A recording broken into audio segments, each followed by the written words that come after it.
Temporary electrification বা temporary electrical connection. Building construction সাইটে temporary যে বিদ্যুতায়ন করা হয় কাজ সম্পন্ন করার জন্য, তো সেটা কিভাবে করা হয়, অর্থাৎ একটা কনস্ট্রাকশন সাইটে কিভাবে বিদ্যুতায়ন করে কনস্ট্রাকশন কাজ সম্পন্ন করা হয় এবং সেটা নিয়ে বাংলাদেশ জাতীয় বিল্ডিং কোডে কি নিয়ম নীতি আছে সেটাই আজকে আমরা এই ভিডিওতে জানবো। তো হ্যালো বন্ধুরা, আমি গোলাম কিবরিয়া রয়েছে আপনাদের সাথে, আর আপনারা দেখছেন জিকেটিস বাংলা। তো চলুন দেরি না করে শুরু করে ফেলি আজকের ভিডিও।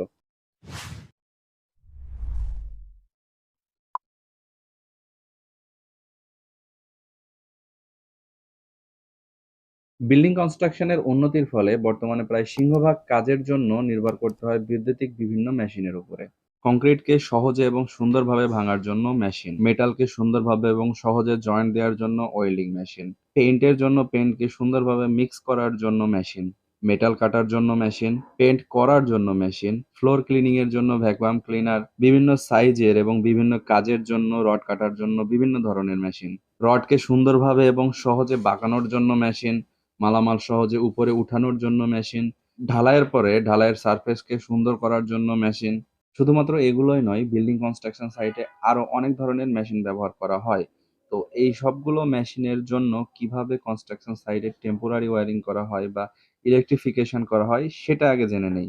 বিল্ডিং কনস্ট্রাকশন সাইট যদি ছোট হয়ে থাকে সেক্ষেত্রে সব কাজ সম্পন্ন করা যায় সিঙ্গেল ফেজ সাপ্লাই দিয়ে, কিন্তু সেটা যদি বড় কোনো কনস্ট্রাকশন সাইট হয় তাহলে কোনোভাবেই সিঙ্গেল ফেজ সাপ্লাই দিয়ে সম্পন্ন করা সম্ভব নয়।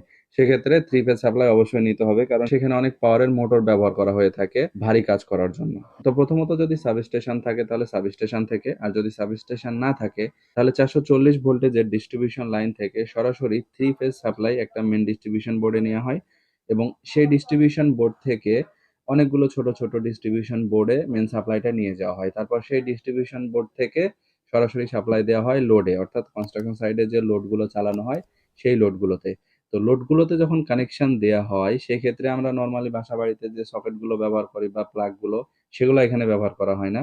এখানে ইন্ডাস্ট্রিয়াল সকেট ব্যবহার করা হয়ে থাকে। কনস্ট্রাকশন সাইটে ইন্ডাস্ট্রিয়াল সকেট ব্যবহারের মেন কারণ হচ্ছে সেটা সহজে যাতে খুলে না যায় এবং নিরাপত্তার একটা ব্যাপার থেকেই যায়।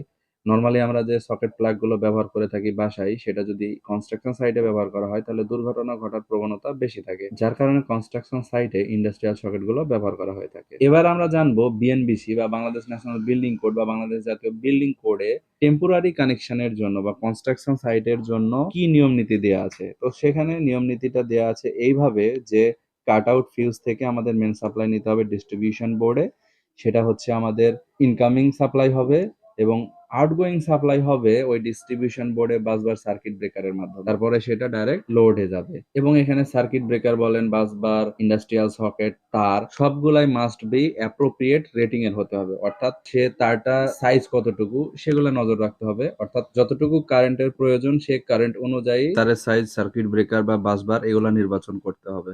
তারের সাইজ কিভাবে সিলেক্ট করবেন সেটা নিয়েও আমার চ্যানেলে ভিডিও রয়েছে, যে ভিডিওর লিংক আমি আই কার্ডে দিয়ে দেবো, চাইলে সেখান থেকে অথবা ডেসক্রিপশন থেকে দেখে নিতে পারেন। তো বাংলাদেশ জাতীয় বিল্ডিং কোডে আরো একটি বিষয় খুবই গুরুত্ব সহকারে দেয়া আছে, সেটা হচ্ছে ডিস্ট্রিবিউশন বোর্ডটা অবশ্যই শুকনো স্থানে এবং পানি থেকে দূরে, অর্থাৎ বৃষ্টির পানি বা কনস্ট্রাকশন সাইটের কোনো পানি যাতে ডিস্ট্রিবিউশন বোর্ডে না যায় এরকম স্থানে স্থাপন করার কথা বলা হয়েছে। তো বন্ধুরা, এই ছিল আজকের ভিডিওতে। যদি ভিডিওটি ভালো লাগে অবশ্যই একটা লাইক দিবেন, চ্যানেলে নতুন হলে চ্যানেলটা সাবস্ক্রাইব করে বেল আইকনটি অন করে দিবেন। ধন্যবাদ।